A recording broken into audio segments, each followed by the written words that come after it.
Hello there, I'm Jay Ward from Wrestling with Uniqueness, and the Fest is back on, and since I haven't done a booking video in quite a while, let's take a look at how WWE should do WrestleMania 33. I may only be 16 years old, but I'm a smartass. Ding! So yeah, let's get into this. WrestleMania 33, it's not like WrestleMania's past shoulder injury, the musical, for instance. That was a sad card. I'm surprised they did anything with it, to be honest with you. So yeah, what are they going to do with this WrestleMania? Now, for the sake of simplicity, I'm going to have 3 main events, and basically I would like at least 3 matches in between each main event. I'm not doing promos because, well, no, this is wrestling, not promo mania, as Adam Blompier put it for The Rock last year, or whatever year he had that really long promo with Flame throwing his own name or something. Anyways, so yeah, 3 matches and then a main event, and this should lead all to the big finale thing with Jiggy. Cool. Yay, let's go. So, opening bout should be Chris Jericho versus Kevin Owens for the United States Championship. I think Goldberg's going to win the Universal title. If you didn't see the Fastlane predictions, go watch that. But yeah, Goldberg's probably going to win, and that's just going to help his and Brock Lesnar's match at Mania feel that much bigger, because now it's for a title. And it can secure it in the main event of WrestleMania to be the last match on the card. Sadness. So, this match is going to happen. Preferably, there's a stipulation that the loser goes to SmackDown. Chris Jericho loses the United States Championship, gets sent over to SmackDown, and maybe can win the Intercontinental Champion for a 10th time, because that would be lovely. A lovely 10-time Intercontinental Championship to add to Jericho's resume, along with the United States Champion, and going like 51 minutes. How long did he go in the Royal Rumble? I have no idea, but yeah. Just add all those things to his resume, because that would be nice. And besides, Kevin Owens has already proven to be an entertaining United States champion, or just in general an entertaining champion. And since either Lesnar or Goldberg will probably be taking the belt on hiatus and not show up, we need an entertaining champion, Kevin Owens. Up next is going to be the SmackDown Live Women's Championship bout, and I'm going to say that it's going to be Alexa Bliss versus Becky Lynch, I'm going to say, unless Naomi surprise recovery or something, I don't know, but Alexa Bliss should win because this sets up a thing with her and Mickie James. Perhaps it's going to happen, so you need to make Bliss look strong and decent, so do that. Then the third match, we're going to have the SmackDown Live Tag Team Champions on the line, American Alpha versus the Usos, and you know what? We need a good shocker. We need something that we wouldn't see coming. The Usos winning. How I know this is a bit bold to do, because American Alpha, but there's nobody on the SmackDown Live Tag Team roster that looks strong, like an actual legit threat to the American Alpha. So let's create a threat by having the Usos win maybe once or twice over American Alpha before American Alpha get the eventual win at some point down the line. That'll just help, and it'll do good. So, going into the first main event, these main events are basically going to be one normal match with no real stipulation for a title, and then the 2 major titles, basically. Now, this is a bit iffy. This is an iffy one. Yeah, I just don't know. You could go with Undertaker versus Roman Reigns. Oh, that's early in the card. Oh well.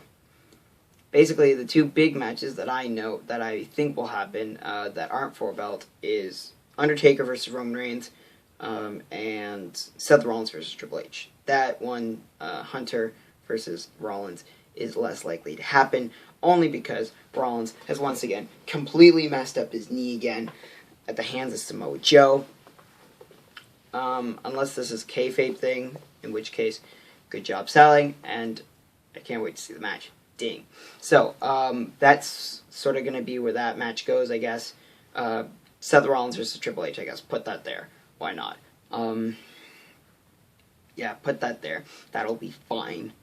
And that should do good. And if it doesn't happen, well, I'm sure they're just going to throw in just a big feel match in that slot there. So, yeah. Moving on.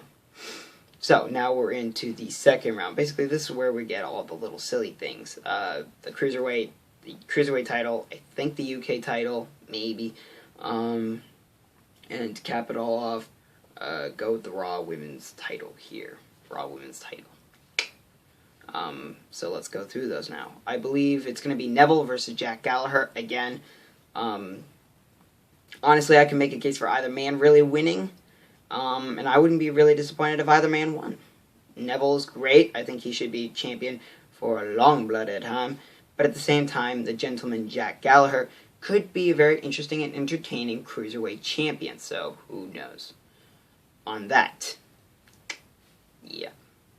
On the Roman Reigns versus Undertaker side, Roman wins, not clean. He joins up with Triple H, turns heel, and beats The Undertaker. He needs that. He really needs to become a heel, and there's no way he's going to get cheered against The Undertaker at WrestleMania. Sorry, buddy, you're not going to. You might as well turn him heel now and let him get some promo work with Triple H, so that way he cannot be a boring promo person. I'll give Roman Reigns credit. His in-ring work has got significantly better since last time. But he's still not very good on the good old microphone talking thing. So he needs to get better at that. And who better to help him than Triple H? So, pair those two up, please. So yeah, there's that match. Sort of the main event. The first main event I have in my order thing. I'm a jig. Yeah. So there's that. Next is the UK champion. If it's being, I don't know if the UK thing is for the NXT or if it's for the main roster, but the UK champion should defend at WrestleMania, right? I guess it'll be against Pete Dunne. Makes sense. Tyler Bate will probably win. I don't know. Beats me. I didn't really get a chance to watch the UK tournament because I don't have the WWE Network. Not my fault. I don't have money. So, yeah. I don't really know who was in that, but I do know the finalists were Pete Dunne and Tyler Bate, so I'd imagine if the UK champion is defending it on either the NXT TakeOver or the WrestleMania, it's going to be against Pete Dunne or something like that, so yeah, do that. Cool. Done. And sort of the final match before we get into the main event, the second main event, Triple H versus Seth Rollins, or the Samoa Joe match, either or. Seth Rollins needs to win if it is he versus Triple H.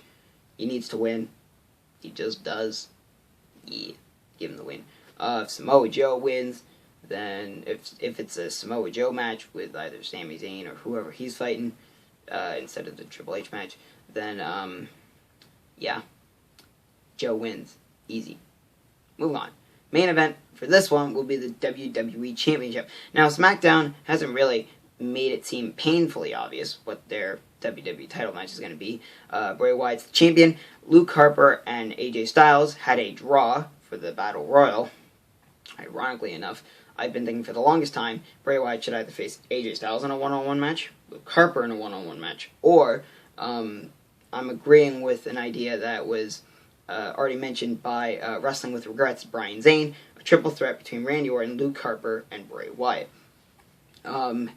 If that's the case, it could possibly be a fatal four-way. Anything's possible, but I'm going to go with the one that I would really enjoy and really want to see. AJ Styles versus Bray Wyatt. Those are the two that I really think should fight for the title. Yes.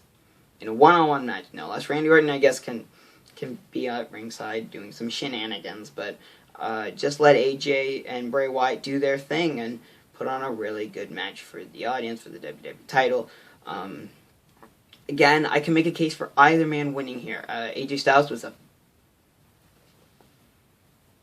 I'll give it to myself. He was a phenomenal WWE champion during his time, but at the same time, Bray Wyatt does sort of need to retain because his entire career he's sort of been kind of meh. But then he won the title, so now he's actually somewhat of a threat now. So yeah, I guess either way, I can make a case for either man winning, so I wouldn't really care who wins, as long as it's a good, entertaining match. Preferably gets a 4 to 5 star rating by Dave Smeltzer. That would be great. Moving on. So, now we are hitting up sort of the final few matches here. Most of these matches, this is probably going to go past 3 because I'm making matches that probably won't actually happen at the show. These are sort of the matches that I want as well going in. Alright, here we go. Raw Women's Championship, Charlotte versus Bayley. Charlotte's going to win, isn't it? Isn't she? Like, is it not, like, painfully obvious who's going to win this bout? I don't know. Woo, I guess. Woo, I guess. I don't know. Charlotte will probably retain, probably off a figure 8. Because she's the pay-per-view queen. She needs to keep winning those battles to be that queen. Yeah. Alright. So what else do we have on the card? Well, here are some matches I think should happen. I don't think they will. First of all, Shinsuke Nakamura should debut on WrestleMania's grand stage. Yes. And if you want it to be even better, have it be Shinsuke Nakamura versus the returning Finn Balor. This could be very interesting. This is going to be good regardless, because their NXT bout was amazing. So, if they can do it on NXT, just think about WrestleMania. Plus, this could be the place where you establish Finn Balor as a heel. And that's about the only way you can get away with Nakamura losing, I feel like.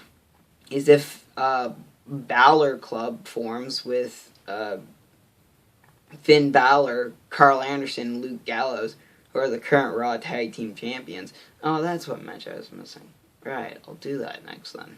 Anyways, so yeah, unless those 3 form the stable and then they all sort of maybe get disqualified but look strong at the end because they beat up Shinsuke. Speaking of the Raw Tag Team Champions, I almost forgot this match. It's going to be a multi-man ladder match. This is the multi-man ladder match. We have it near the end of the card instead because I feel like it. Again, this would be another one where I kind of wish, maybe in kayfabe sense, Cesaro's contract with Raw is coming to an end, and this is basically his last show. And he wants to win the Raw Tag Team titles, otherwise he won't re-sign, and he doesn't win the Raw Tag Team titles. As a matter of fact, he's not even part of the conversation for the Raw Tag Team titles. It's somehow within this ladder match for the Raw Tag Team titles, make it be so that the next pay-per-view's title defense thing will be the club versus Enzo and Cass. Somehow, I don't know how you do that, but yeah, just do that. So yeah, this is your multi-man match. It's tag teams. We've seen good multi-tag team ladder matches before. Just ask the Hardys, the Dudleys, and Edge and Christian for that. So yeah, it could be entertaining, and it could have some nice spots and all that fun jazz stuff. Yeah. So other matches that I really kind of want to see that probably won't happen. Austin Aries can make his debut, I guess. Brian Kendrick could do something. Some more cruiserweight action. Something like that. Main event time. Goldberg as Universal Champion going in against Brock Lesnar. Brock Lesnar is going to destroy him. He should have done it at Survivor Series. It's going to happen here anyways, though, so that's a good thing. That's a good thing. I don't know why you didn't just do this before. Seriously, why did you just not do this before? WWE can be silly sometimes. So yeah, that's how I would book WrestleMania. I'm sure the card is subject to change, and I'm pretty sure I'm already predicted some of these matches wrong, because of course I did. But yeah, I wanted to get ahead of the game, so to speak. I'm ahead of the bandwagon. I'm sure Adam Blompier from WhatCulture.com will come out with how WWE should book WrestleMania 33, and maybe if it's absolute crap, he'll do how WWE should have booked WrestleMania 33. I think this is WrestleMania 33. Vince started taking out the numbers, so I'm starting to not know anymore. Yeah. And as my dog is barking, I'm Jay Ward from Wrestling with Uniqueness, and we will see you all later.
Remember, by the time Prediction Mania comes and goes, win, lose, or draw, I will no longer be with WWU. Just remember that.